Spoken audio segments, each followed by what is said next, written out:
kasi nyankopɔn sɛ ne nso ɔsa ayɛ wɔ adwene ama ɛno nso yɛ saa tenkwa nhyira nka wo ɛnna na ɔde ɛfiri na wɔtwe foforɔ ase ɛnɛ mmaa yɛ aso a yɛtie wɔ ni wosɛ mu bi ma ha na ma nkwasiafo no nyansa ntina no ɔho nkɔnkɔn so kasa kyerɛ ma wɔba asuafo tɛkyerɛma na wohene sɛ ɛsɛ sɛ ɔde asɛm wɔ ka nokorɛ wɔde deɛ yɛba bɛhyia yɛ adeɛ nnipa bebree adwe yɛ nkanka wo yɛsrɛ sɛ ma yɛnte aseɛ wu bɔ ma yɛhuhu mɛma sɛ yɛde yɛ no mu ɛma no yɛso sɛ tiɛ dɛ mobɛto ma nte aseɛ mu bɛhunu so muhunu ni yɛte ama yɛnte aseɛ bɛhunu ma yɛhunu ni mama yɛnkyerɛ de nnipa ahyehyɛ ne ma yɛnkyerɛ dɛ wɔhwɛ hwɛ akyerɛ nhyira nka wo yesu di mu amen yɛde awurade ase atiafoɔ nyinaa wofa ɔpɛn no wafa pipa ɛkɔtukɔtɔsi no a na watwerɛ na afei aboa wo na noa wo nea wɔsɛ woyɛ kristosom anya honam adwuma kristosom anya honam adwuma Bible Jesus ka asɛm wɔ John 4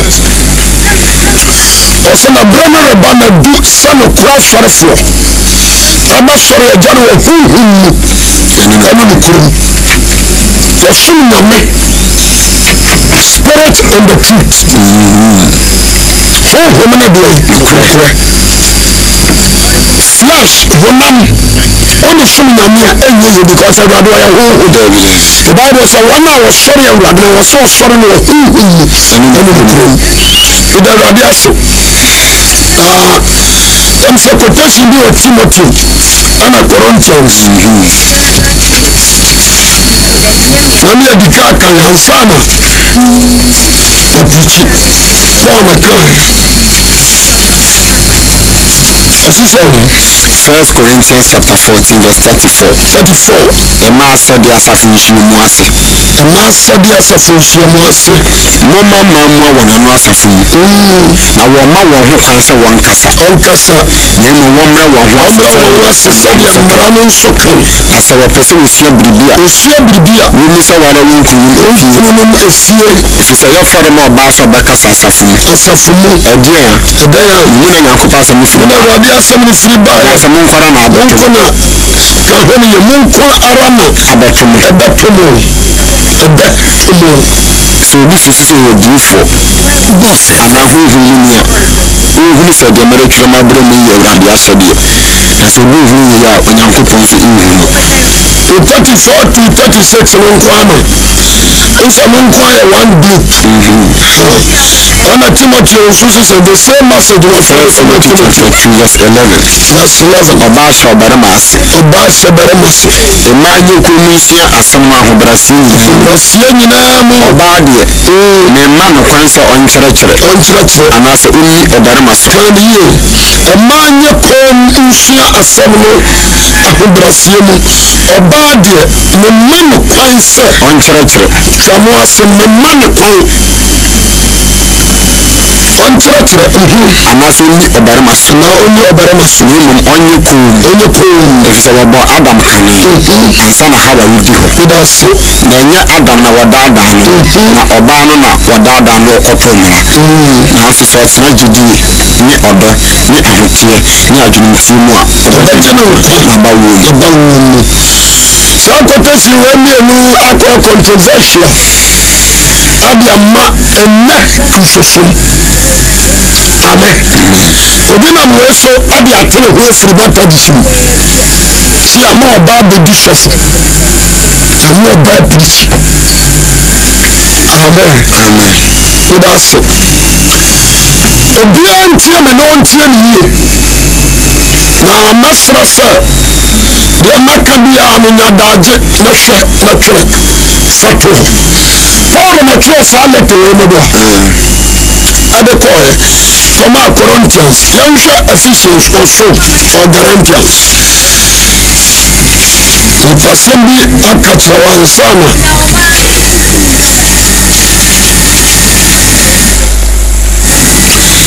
Galatians chapter 3 from February 23 down to Galatians chapter 3 verse 23 obiara nti asɛm wɔ yi 29 mmara bɔ kwan ma agyenkwa Najidie nyamaya no. Jidie nyamaya no. Wadi yensi mrase. Mrase. Yeye majidie woribe. Jidie woribe yina dia tira no. Nti mraya yanyamfo a. Eche ye Kristo nchen kwa. Eche ye Kristo nchen kwa. Na wafujidie lebi. Jidie mabi yambe. Jidie abai. Jidie abai. Yeli ni oyamfo. Oyamfo na sibio. Na munyina na mjidie si yenyankopon ma. Munyina muna mjidie si yenyankopon de. Amma Kristo Yesu. Kristo Yesu mu. Efise. Mududu a wabomo esuko Kristo mu. Dudu a wabomo esu eko Kristo mu. Mashe Kristo. Wadi Kristo Yesu ashe satade. Yudo ni anahile nini ho. Monti asemo ye. Yenye bomo su eko Kristo Yesu mu. Yebi Yesu besawo. Tesadi ya wajari ya uye. Na wa satade arabe. Ashe. Juda nini ho. Anahile nini. Anahile nini ho. Ntise obiye hile ni. Nasa wasakra na dunia bona su ya Yesu Kristo mu a. Yebi Kristo sana sabi ya. Se obiya kwa. Ya sabri yo. Nasa wafa Yesu Kristo de niya na kra na jenkwa. Niya bona su. Enya yebi Kristo araben asem. Tuaso. Yudo ni anahile nini ho. Juda ni anahile nini ho. Akwa no audition ni ho. Akwa ama audition eli hobio. Obarima na obanji hobio. Obarima ama obanji hobio. Efise munyina ya baako. Efise munyina na baadi ya baako. Why? Kristo Yesu. Awo Kristo Yesu. Obianti asem weye. Bianti awuya baako no. But the Bible na ba betre. Amu onse. I am a person. Sa obanji Yesu Kristo dia. Na ya bona sua ebi Kristo asem. But what was it? Ebi Kristo akoti se. Menka ni se. Yade Biblia si ho. So, yade ade ankore asem. What is it? The two ankore na no yade asem. So, ade ni ba se 3 ana se 4 akwa audition Juda. Ana hela no. Barama ana de oba. Ani ade ma sisi oni ade ankora ya de asem. Jemaso amen. De ode ankora sa ho no. Ankora na ni ya de ba. Ewom. Monsa sa de no so. Obi o ma fiti abonti biara. Ewu se o kwa me ko ba bi ankora ni sisi. Ajama to ase. Ento osisa oba. Every wiase baji Kristo di ya bona suya. Wadi Kristo ya ben asam satade. Ana barama nso baji dia. Wadi Kristo sano satade. Akwa baji dia. Wadi Kristo sano nti Kristo sumu. Ye ninkwa ewu babi. Wadi ase. Ye ninkwa wo ni ye Kristo fwa de sumu. Jemaso amen. Allah yeli what is saying barima yeli obansu ya ben. We are Christians. Osi yeli na ya baako wa dia ben. Kristo Yesu ya baako ya no afani ya be dinkomo. Asofo on konkro wa ya barima na oba. Atiafo nyina mu ntieme. On konkro wa ya barima na wa ya oba. Ajama ti ase. The church you can't conclude talking about God. 2 Corinthians 3:17. Na urade no hohom. Wase urade no no hohom. Na fa akorade hohom. Ahufadie. Ahona ahufadie wo. Me da se. Jema so amen. Amen. Ansa na maba boso no. Amepasa bibie nipa dwum. Ma fa wuti nyoma bi ase. Bia Joel chapter 2:28. Joel 2:28. Na ye etiri no. Ya somni yo. Na ye etiri no. Mohwe me hohom. Mohwe me hohom. Egu honam nyinaso. Wase mama nkwaso. Honam nyinaso. Wo untia somni yo. Honam nyinaso. Na mama beni ni mama asonkom. Abi wase mama ni nkwa ana basankom. Mama beni ni mama. Sofo. Semu ya bia na ya mama nkwa adwuma. Mama beni ni mama. Mama ni ana mama asonkom. Ya ka mama. Mama. Ahwanu ni waka hwasem. Ni oba okura nufo. Oba. enti sɛ nkonkron mfare sɛ ɔbɛwura ɔbaa mu a 93.7. ɛyɛ nkonkron ne wu sɛ ɔde ɔbaa bɛkasa na obi asakra na pɛsɛ na wɔ ɛnneɛma bi a ɔwɔ no mu a sɛ wokɔtwe kɔtɛsi bi atena ase nti na ne obi bisa m kɔsɛ memfiti prakopo ɔwansa agya motie me mepɛ sɛ tiefoɔ nyina obia yɛ clear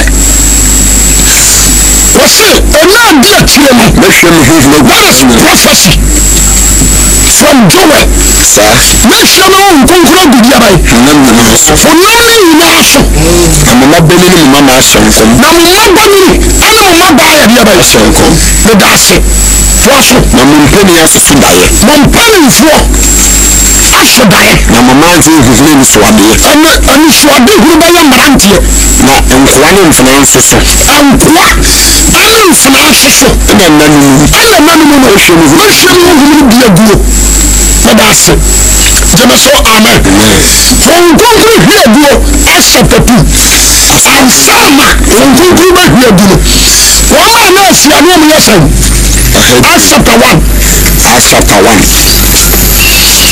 Acts chapter 1 verses number 15 na yimu Petrus original nuanom mfimfini kenkae na nkurɔfokuo a wɔhyia faakoro bɛyɛ nnipa ɔha aduonu yɛhyia asuafoɔ no ɔmyɛ sɛ dumienu nkurɔfokuo no ɔbɛka ɔna maa no na maa wo Samisha said from verse 30 ɔsɛ asomafo no hyia Yerusalem na wɔduru hɔ no wɔkɔ abansoro dan no mu kenkae hɔ na Petro ne Yohane ne Yakobo ne Andrea Filipo ne Toma Bartolomeo ne Matthew Alfred ba Yakobo ne Simon Zelote ne Yakobo ba Yuda tie na yɛnim nyinaa de akomakoro kura mpaebɔ mu ara wɔne mmaa no ne Maria tí a sẹ́mu ní ọ̀maa no ẹni Maria Yesu ne maame Maria di abayi aka ho ne nuanom na nnayi mu tí a sẹ́mu ní ọ̀ni mmaa no na tí a sẹ́ Joanna yà di abayi Kusa yere Anna Salome Mary Magdalene ọmọ nyinaa yà di abayi aka ho bi ẹna Yesu maame di abayi Mary yẹn kankan na nnayi mu ẹnani mu Petro sọrọ gyina nuanom ni nfin na nkurɔfokuo a wɔhyia faako no bɛyɛ nnipa ɔha aduonu nkurɔfokuo a wɔhyia faako no abɛyɛ nnipa ɔha sɛn aduonu na kyɛ sɛ mmaa ne mmarima na ha deɛ bɛyɛ ahyia gyeme so kasa amen odiifoɔ Joel sɛ ɛnɛ no akyi no mɛhwɛ mu nkonkoro agu honam no nyinaa so bɔnane ne mama abɛhyɛ nkɔm na mpanimfoɔ soso adaeɛ wade asɛ nkoa ɛne mfena so ɛne mɛhwɛ mu nkonkoro aguo na mmeranteɛ ahuna nisuadeɛ yesu na ɔka yɛ mu ɛna Pentecostal day ɛpɛ sɛ tiefoɔ nyinaa tie no yie ɔbere no adu sɛ nkonkoro no ba Yesu ka kyerɛ sɛ ɔmo ntwɛn wɔ Jerusalem wansɛm wankase Peter monkoa monkɔtwɛn na maa ne nka ho gyeme so kasa amen enti ɔmo nyinaa kɔhyia mu Jerusalem abansoro so anaa mɛboa ɛne ɔmo de akoma korɔ ɛbɔ mpayɛ ɛtwɛn ho nkonkoro no mayɛ gyeme so kasa amen Acts chapter 2 nkonkoro hwɛ yi nyametansa Acts chapter 1 verses what is saying fafiri 7 bra ɔka kyerɛ wɔn sɛ ɛnyɛ mo asɛm sɛ mobɛhunu berɛ anaa na agya no asato ɔno ara ne tum kenkae na mmom sɛ honkonkro no nya ba mo so wonti asɛm no yi sɛ honkonkro no nya ba mo so a mobɛnya ahoɔden number 1 mobɛnya deaba ahoɔden na mayɛ madansefoɔ ɔkyɛm daabi ɔka sɛ mo mmarima no mobɛyɛ madansefoɔ daabi na maa no deɛ honkonkro ba wɔn so ɔmomfa ntome nyaadoa daabi wɔsɛ sɛ honkonkro nya ba mo so a mobɛnya ahoɔden sɛ Jesus akyɛm wɔ ha ɛka sɛ maa no honkonkro ba mo so a modeɛ monka dwumadie no wɔdeɛ a ne mo odiifoɔ Joel a yɛ adeɛ bɛn ɛtwa torɔ wɔsɛ Joel sɛ mabane ne mama abɛhyɛ nkɔm nkɔm sɛ ne deɛ ade a Jesus anaa ade a Onyankopɔn abɔ ne tiri mepɔ so ɔbɛyɛ dɛn ɔbɛyɛ wade aseɛ na woyi na di adeɛ bɛn enti sɛ Nyankopɔn tumi fo ɔbaa mu aka na di nsɛm de kyerɛ a enti afotuo a ɔfa ne mu aka kyerɛ nipa na ɔntumi true. Mami kanjo so bayi eni ba man ko aso Ebi. fo wo mutimi fo ba de ye bayi ana wo mutimi fo ba ma so de ye bayi akomo wo mutimi fo barma ade de kom sanso akomo wo mutimi fo ba ade de kom adamo wo mutimi fo ba de de bodam sanso na adamo wo fo barma ade ntina ho kunkun de antimi ntira obam Oni di wo mo se. anfa ni Yesu ho dance mu ntire Wo mo se Paul se. Aja ti asem ni yo Eti pa. na mi ya mati o ni ntia Paul kasa Okay. jama so kasa amen Amen. ni tie mi ni na ma hono na me de to fam the person tie fu tie mi ya du bo yem mi jira bo ntoyi ana oba mi preach ana ma tie mi na masakra osofo ana so nti mi sakra na masakra no nyame na ka so oba na preach am masakra nti heaven wa yiri yefu Na me reject you. abotre na brand no oba na sakra ni nti firi Oh, Debbie. amen Amen. me pasa na no atiofo ye very careful anya na nyina na Jezebel spirit to omo Debbie. ya obama bia okura Ahab ohom ya obama bia Nebuchadnezzar adwene na danitiri Ahasuerus pa.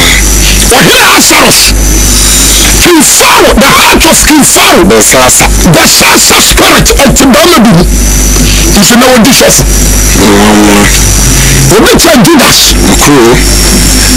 Jamasoka sa amen. Amen. For some years, sad argument in them, and you probably have a poor. And what bad one or bad one. I was some treachery.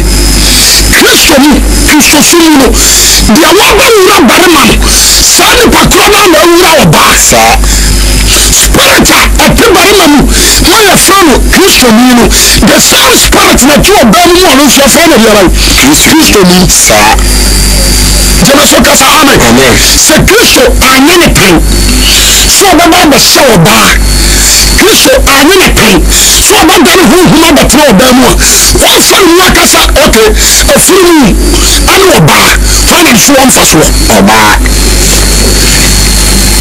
abuafu ana pompo ane ni pada sani aye fa na oba wa me ruwa na so on fa so oba se Yankopon dia firi wano ma firi kasa tia ne master Billiam ya asem yo na Billiam din kwasi asem na me se adane nko osemako wala se enti na me bofo na gina ko ma ko politi ni adwam ye sa afiri na di ka wu ka tia ne masa ampa to dada no nanti ma ya so di se da Aboa wakasa. ala no yes wa so di tuma Aboa wadi. ya wo bi ni fa so ba na wo so ni sama ni to so man ke jot ni Majonka.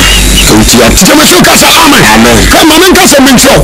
Oba de batimi ya preach na me batimi ya yusu oba. Ani oba na preach na nipa sakra wana dwen so dama bi. Sanity. You are preaching very good. Interesting. Yan fa bi an to fo mi amra honam fam. Jamasoka sa amen. Anya schools aye mama ko na trade Debbie. ana ntina ando oba akọ school se bama oba antra na de o P2 P3 bama nso de akwara bama ana me bia school no ha you find the whole school for a mistress mistress oh yes one bench na na good Mama na bom. ti asemi yo what did you tell us come yo oba kono secondary school o ko de nka boys no ma nyi ana me bia oba kono na de o ye teacher o child dia awo ancestry o child science oba kono no yo ba sa adam tina mama me class mo oba me na child dia ka oba na ba yo oba na child so ya ba ma ba ni bi so man ko pia ba ntin what did you tell us me de ba hu nam fam sa Tasmania, what I call court, one judge, that will not tell that catching, or a bar. Tasmania, when there is some issue, want to form our own band and what Jenny would do at all. I said the whole thing. Jamasoka sa amen. The person who cast some maintain my father, sir. The person who cast some. And you probably are not controversial. Akwasi Obani Akwasi Opriti Obani Wine Obani the only Christ Sir. Oba only the only Christ. Okay. Jemasoka sa amen. So Obani free yes. Abe Kristo mu. Yes the Kristo who tena mu a wana so nya Bible fa. Obani man spirit. What I want to do because spirit no Abba to Obani wana ba. Spirit of God. And about one who is a bony person in the other. He's talking about the Adam. And to the to me a drink as a barima. Jemasoka sa amen. The to me a casual here. Jesus was not my fault because on your bar or a barima. Jemasoka sa amen. And to say the Christ on his show barrier. When I say I like to be on the barrier. And a barrier show your boy from him. So you the Christ show up with panic every man my yobia every do capacity. Okay. So yes, yeah. What panic every man my yobia every do capacity. And this is Paul. I got some more learning your power. What my friend your boss of you. Oh, we are abafu. What will you do? Contribute to him. Okay. What the master bank and money here I want bonten. I didn't rush of money. And I promise a bad being coming into. And you are back who go to me. On it here. Mamma doesn't mention about to say catching coma. Mamma catching coma into it. A chef running now. According to church history, so you will be our stadium, church history. My madam, before she obeyed me, you have the church history, my pump of yourself. Our Jerusalem, our Bonteso, or being a look at some many 8,000 in a sacrifice. Now, we are rejected this half one. Casimiro, South one, I'm not Roman emperor. All go on to pursue destroy Jerusalem, one Johnny Cocotra, what is it? Syria, and then Antioch.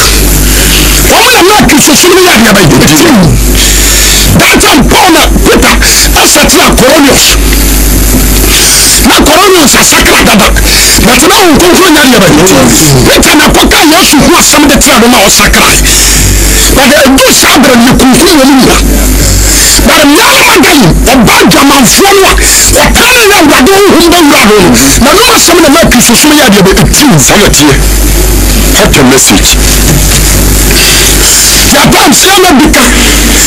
What's up, Paul? I can't say some of Corinthians. Obama shall be sharp Paul question. The Brennus are question. Can pass on the 1 Corinthians chapter 14, verse 34 down. Mama one not suffering. Suffering.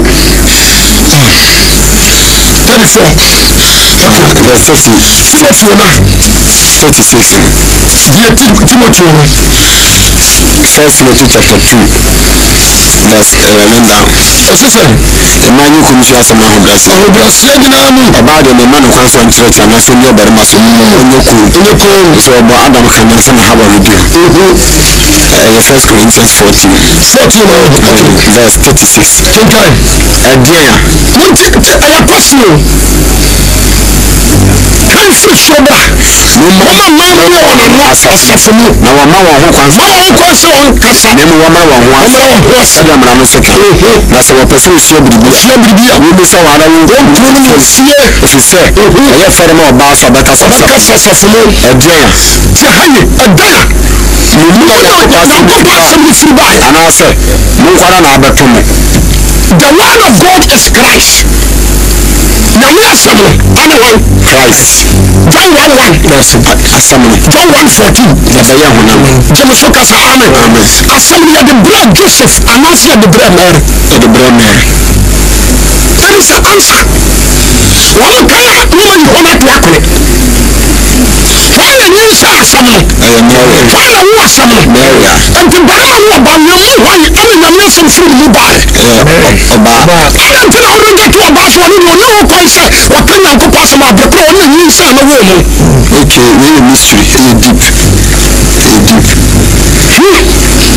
That is the question. What's it? Again, you know, you can pass on the food. And I some food buy. And I some more for an hour. I'm Thomas, I see nso ka ho bi. What did that question ask? And then, you know you are some if you buy. Now, uncle, I have a tomo. I don't want to say, you are potentially churches will be a Church of Christ, other churches. One more time, or God preaching, or God say, or I'm not fat, or bad. This is a Casamantras here. Jamaso amen. What's the sound? Go to your body, Shua. Look at your body. Now go tell Shua them I'm in your phone, baby. Now you go fear, not be some clean with you. Your body or question, you can question. About the ground, Wale, no, sir. For bad, I want to know commission. Why you want commission? I don't want to know what you question. Just a minute. So go back to your body, I'm not sure about. What's the matter here?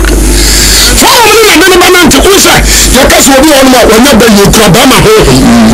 You do that. I will make one of Brahma the other eyes or Barbermo. What did you make one answer? Yes. The baby, I want to kiss from my kiss on you. When I say about you, baby. I know I have a country who your name. For a minute, I want to know what I have a country. When you become to me, sir. Jamaso amen. Fair enough. Kadia, the before the Biatio. Also to be a look. If I say a copy proposal be, and some about the Luke chapter 2, verse 36. Don't tell you, Luke chapter 2, verse 36. Hannah. Not a gift for Bible or friend Hannah. Don't tell someone your power. Or gift for Bible or friend Hannah. I have found a bar if you ask a free. As a mission when you know one of the mother bring the number of bring the one in the Christian Fishians. When you put time Fishians, you can afford the billion fish. You can afford 1,000 fish. You working now on associate. Then you are to afford them. What do you have? What do you have? I'm in Passimon. I'm the same other thing. Madonna, Simon, Ezra Christ. Also, the general hobby. Just a minute, don't worry. Yes, Simon, Ezra Christ. Also, the general hobby. You know, Sarah. What kind of one some to the one night? Daddy, what's all your cool to be funny to you? What kind of one some to the one night? One was some your guy. You want some to the bar. I know about your pretty bar. What kind of was some? Yes, and to about who comes to a kind of yes, man, I will know who quite. Which was our home.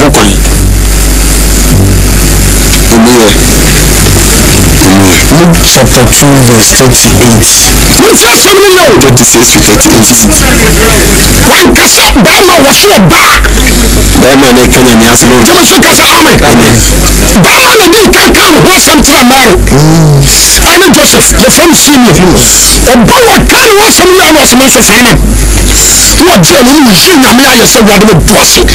So man is na ba tole. Na man fo bi so nsa dia samu strategy. So what can you ask Christ who are Samaria by no one catches your body who can show himself.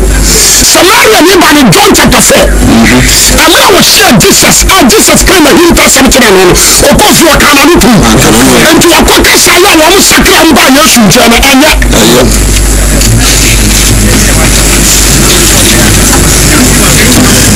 I wish your former say, why you know what? And then any Bible every day. To understand the word of God is so important.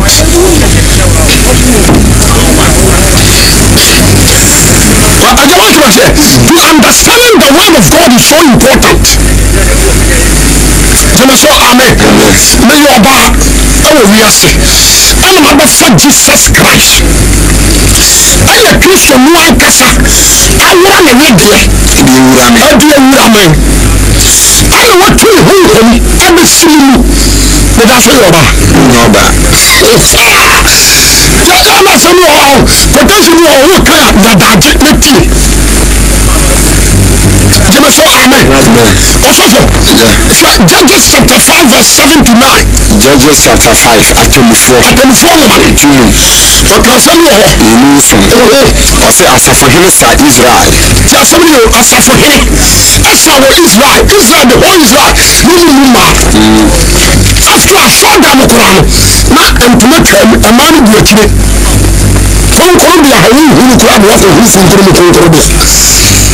ana safohene asan wɔ Israel wɔsan kɔsi sɛ me wɔsan yɛ akɔsi sɛ me Debora mesɔreeɛ mesɔre sɛ ɛna wɔ Israel mu kyerɛ sɛ ɔse mesɔre sɛ deɛ ɛna maame ɛwɔ Israel gyeme so kasa amen enti awurade o ɔbɛtumi de funu ɔbɛtumi de pɔnkɔ ɔbɛtumi de kraman ɔbɛtumi de ogyan ahyɛ ne ho animonyam ɛnyɛ force sɛ nyame yi hye nnipa bama nko a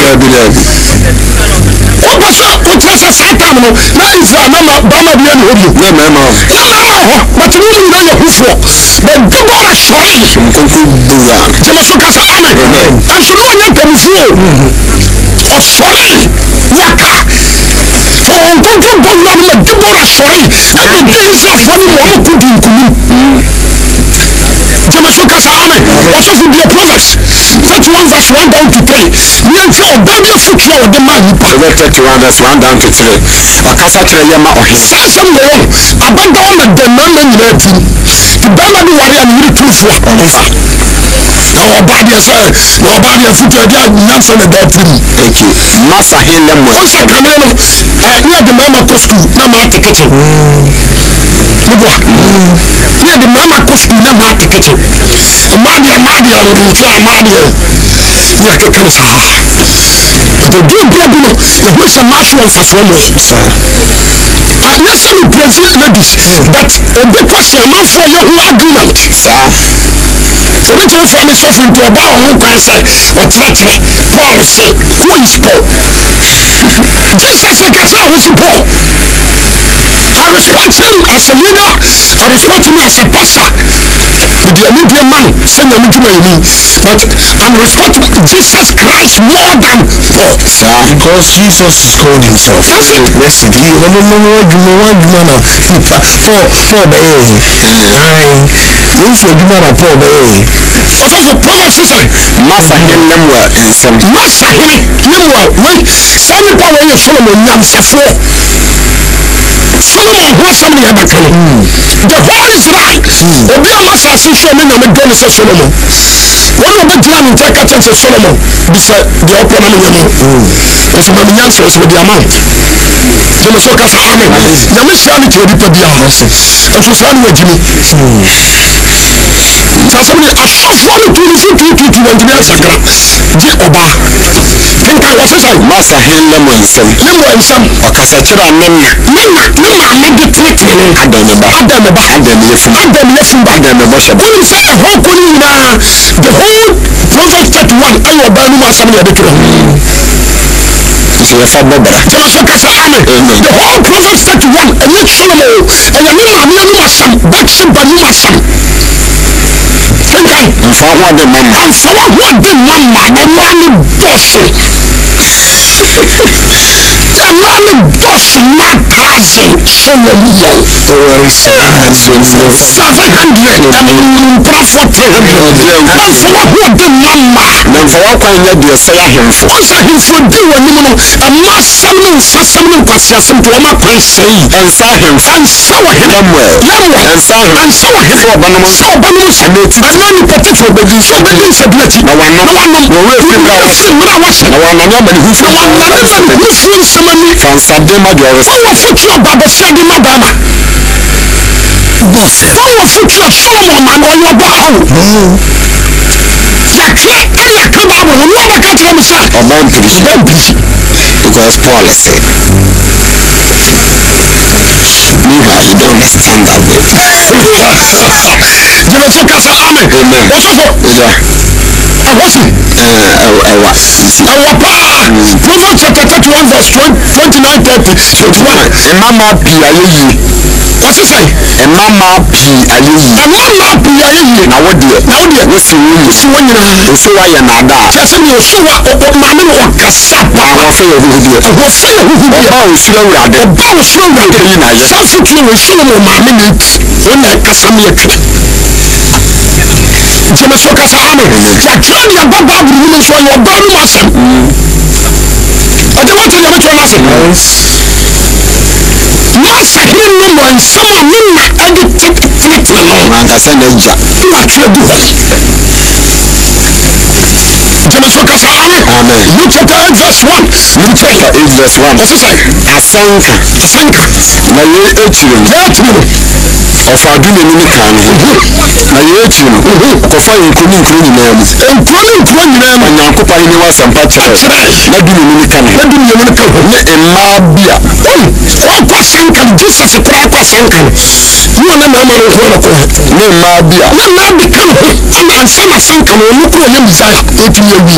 Wasa wana ahohomane ne ahohomane. Wasa wana ahohomane ne yɛbɛ. Ahohomane. Ɔne Maria wɔfɔ no Magdalena.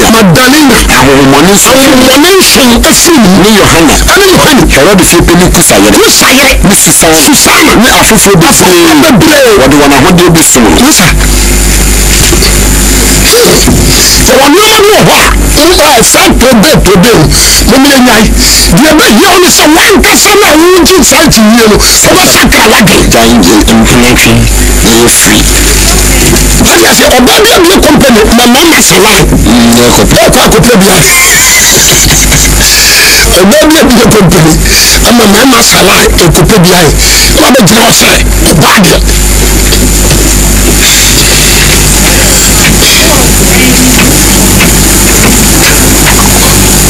Also body or body you call for pity. For say or body women mockery or body and the boss of them cry. That's what bad you only pity. The man should have got them now. Yeah, look at us. For what you do, I'm Hunter. Acts 18 verse 24 to 26. Acts chapter 18 verse 24 to 26. Or say Apollo called Ephesus in Corinth. Don't tell somebody go. Apollo called Ephesus in Corinth.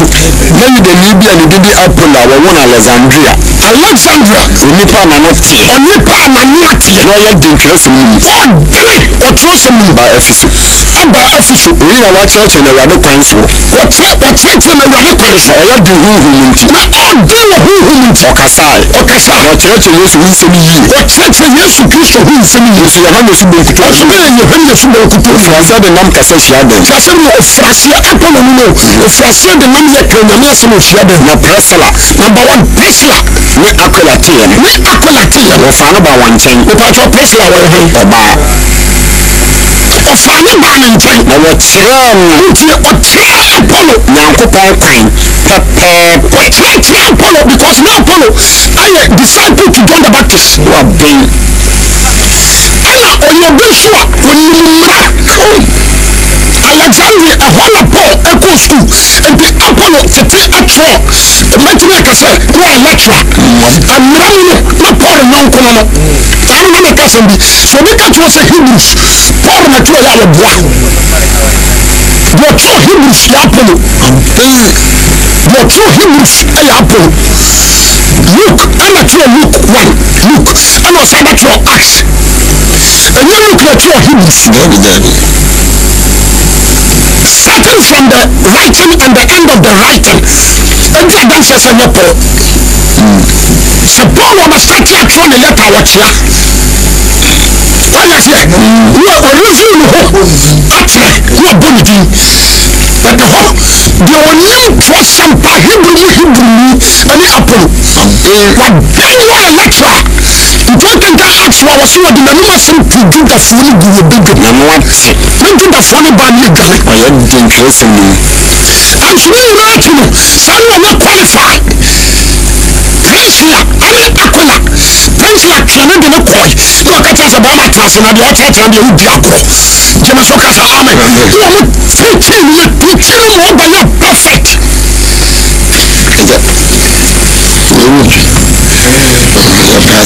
just you you're teaching more by your perfect and you're coming and the answer Apollo obey perfect in gospel and your Bible church son obey perfect the father will come so papa faso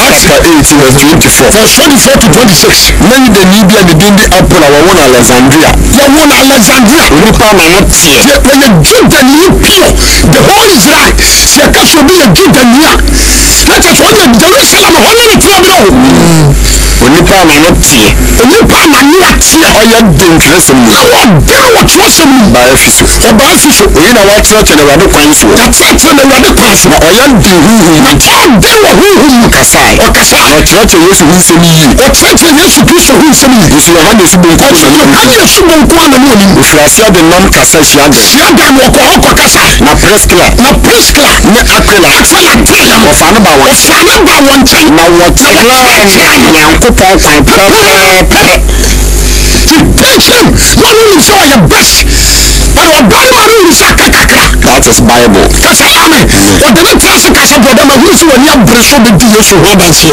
bɛde ti sɛ wɔkyerɛ no what is Christ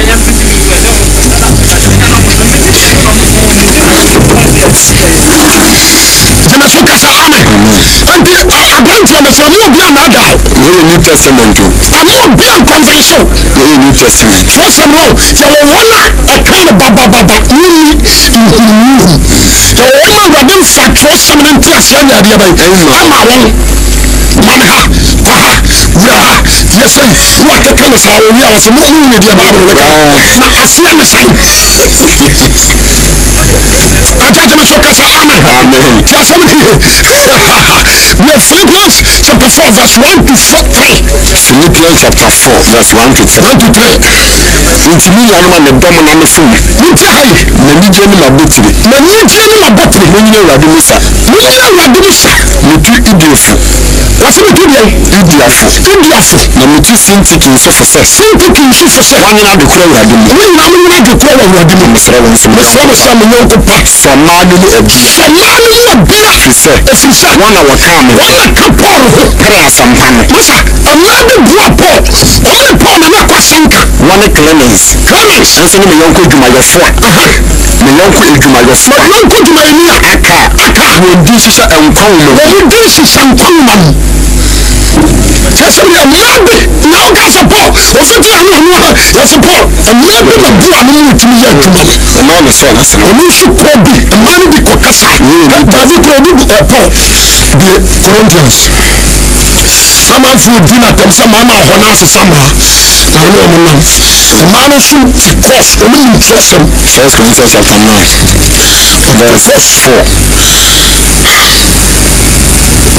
kanfɔ nansa yɛnu ho kwan sɛ yɛdidi na yɛnom ɛbusa kɔsoro yɛnu ho kwan sɛ yɛdidi na yɛnom yɛnu ho kwan sɛ yɛde oliaba a ɔyɛ ɔyere kyini sɛ asomafo a aka no yɛnu ho kwan kɔsɔ ɔbaa ne ne preaching bɛne ɛbɛkɔ bi ɔwini nipa nti yɛnu ho kwan sɛ mɛnɛ sɛ yɛne nante ne ɔkɔka sɛmpa no adeɛ bɔne no mayɛ sɛ ma menkan ho bio 1 Corinthians chapter 9 verse 4 sɛ yɛnu ho kwan sɛ yɛdidi na yɛnom yɛnu ho kwan sɛ yɛdidi na yɛnom yɛnu ho kwan sɛ yɛde oliaba a ɔyɛ ɔyere kyini sɛ asomafoɔ aka ne Awurade nuanom ne Kefa yɛnhyia Paul yɛne wo kwan sɛ yɛne mmaa no kɔ ne yɛnyinaa kɔ kasa wɔ hɔ kwan yɛba a yɛkurusɛ ma nyame yɛfoa wo so kasiri ayi na ɔbaa yɛ bra na ɔpirikyi a ɛyɛ abomination ɔfɔ tuatua a wɔba no ɔbaa no a naatene nkyɛn wɔbu ne nsa nso ne nufu hyehyɛ ɔmɔtuo na na ɔkɔtena hɔ a wɔsɛke ɔbaa no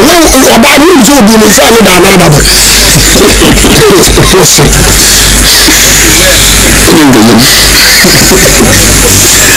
adeɛ no ɔwɔ hɔ saa kyinigye wɔ da bia meka mesɛ wɔ sɛ nipa gyae adeɛ hia ɛne sɛ wobɛka kyerɛ nipa sɛ sakra wadwen gyae bɔne gyeme so kasa ame na sɛ ɔba akɔgyina sɔ dɛm ɔno wasakra ɛna Awurade wohu wɔ ne mu na sɛ ɔkyerɛkyerɛ ma ma agu dɛm ɔne ma agu dɛm ɔtumi hu Kristo a I don't think so sɛ nyame bɛka sɛ ɔbaa wɔne wasefoɔ nyina nkɔbi nsɛm saa sakra wo nyinaa wo nsa nkɔ nsɛm nyɛ nokorɛ saa because Bible sɛ sɛ wɔn kunkun nya bab so a wobɛnya hoɔden no wayɛ deɛ bɛyi danseni wayɛ Kristo Yesu deɛ bɛyi danseni ana wɔn kunkun aba maa ne madali so wɔn kunkun aba wɔde sɛ priskria so wɔso sisa deɛ ade na ɔde bɛyɛ ɔbɛka nyansa no ɛnti na menam kurom na sɛ maa no bi ahyɛ sunkos no mu pirikya priskos saa ɛyɛ fulfillment because mmarima no de Awurade nhwɛ mo hwɛ deɛ Ghanafoɔ asɔfoɔ yɛ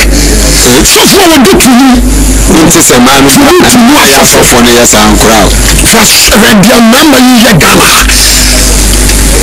asɛm yi asawo ɛkwan afa so de gye amanfoɔ sika yɛbɛbɔ tuabura yɛsane na adeɛ ntoma saa yɛ ma nti sika nyɛ no wie da wọ́n yà sẹ́ nsu a yɛto kọ́ndùnú a yàtọ̀ bẹ́sẹ̀ wọ́n yẹ de kala fra fàdùnbí wọ́n yà bá asọ́fo wọ́n yẹ kẹ́nyà mi fọ́n pọ́n tó kọ́ asọ́fo ànkẹ́yẹ.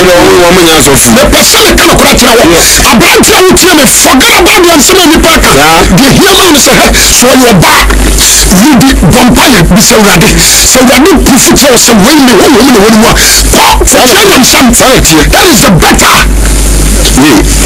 Christianity ni yẹn ní ọba o ẹni yẹn ní bẹẹma ẹwurade mu because kristu ní ẹbí sẹ bẹẹma no ọmọ ní ẹbí náà sẹ ọba fọwọ́ mu náà ti bẹẹma mu no ẹmẹ náà ti ọba mu na asama Jesus kaa ni sẹ sọ̀rọ̀ ntuntun yẹ bọ́ mu so a mo bẹ ní ahoɔden ni mo ayé ma dance de fo na mo ahyɛ se wɔ Jerusalem mo nfa koto so wɔn nkɛtɔ anaa mo ta ma so Matthew chapter 2 verse 1 and 4 Tito 2:1 wọn a wɔnyina sɛdeɛ na wodeɛ kansɛm a fata nkyerɛkyerɛ pan ti asɛm ni yo kasɛm a fata nkyerɛkyerɛ pan nkokora ne sim ma hɔ wɔyɛ akɔkora ma wɔne sim ma hɔ wɔn anim nyɛ duru wɔn adwene mu nti wɔn ho nyɛ wɔn de gyidie ɔdɔ ne bɛ asɔfo mmerewa nso aberewa ne ɔba aberewa wɔne ɔba nti aberewa nso emu wɔn bɛrɛ sɛ de fata nipa kronkron wɔn ni nsekuro wɔn nyɛ asadua wɔn kyerɛkyerɛ nsɛmpa ɔsɛ aberewa yɛ de aba nkyerɛkyerɛ nsɛmpa wɔn abɛka kyɛm sɛ ɔne ɔbɛn ne ho kwan so ɔkyerɛkyerɛ 93.7 ɔno yɛ dɛ ɔsɛ woyɛ ɔbaa kyerɛkyerɛ de aba nsɛmpa aberewa wɔne ɔba wɔn kyerɛkyerɛ de aba nsɛmpa asɛmpa na ɔde ara de aba wɔde atema ba wɔdwin nti aberewa bɛtumi na bɛsi blackboard wɔ asɔ dɔm ɛne ne personal life akyerɛ deɛ akyerɛ baabi a kristo sɛdeɛ kristo yɛ deɛ ba akyerɛ na ma wo nso ababaawa a woyere ba no wɔnyɛ more experience wɔtumi abɔ bra na wɔhyɛ nyankopɔn wɔn nso Paul na kan ho Paul na kan ho wɔsɛ Galatians 3 verse 23 to 20 last quotation yɛsɛ sisi bio verse 26 ɔsɛ na mo nyinaa nam gyidie so yɛ nyankopɔn ma mo nyinaa mo nam gyidie so yɛ nyankopɔn ma Kristo Yesu mu ɛfiri sɛ mo dodoɔ a wɔbɔ mo asu wɔ Kristo mu no ɛkɔ Kristo mu wɔahyɛ Kristo wɔde Kristo hyɛ mo sa ataadeɛ Judani anaa Helani ne akoa ana ɔde hyɛ ɔbarima ɛfiri sɛ nyinaa yɛ baako nyinaa mo yɛ baako ɛwɔ Kristo Yesu mu aberanteɛ sasoma mɛtete mu na wɔnte aseɛ bio na wokenkan Corinthians no so a ɛma ne kɔm a asafo no yɛ akwasɛ na ɛtoa so yɛ afɔ bi saa ho sɛ Joseph na nye no Christ na Christ wɔ adeɛ ɔmo ne the word of God ofiri Mary mu na yɛ adeɛ na atamuda anaasɛ Kristo baa na ɔbɛtɔ mmarima nko ɛma nka ho sɛ wogye tom sɛ ma ka ho na ma nkwadeɛ nso ka ho deɛ ma wɔ ho kwan sɛ ɔdi Kristo ho ɔba sɛ na mehyia ɔne ɔkɛse bye bye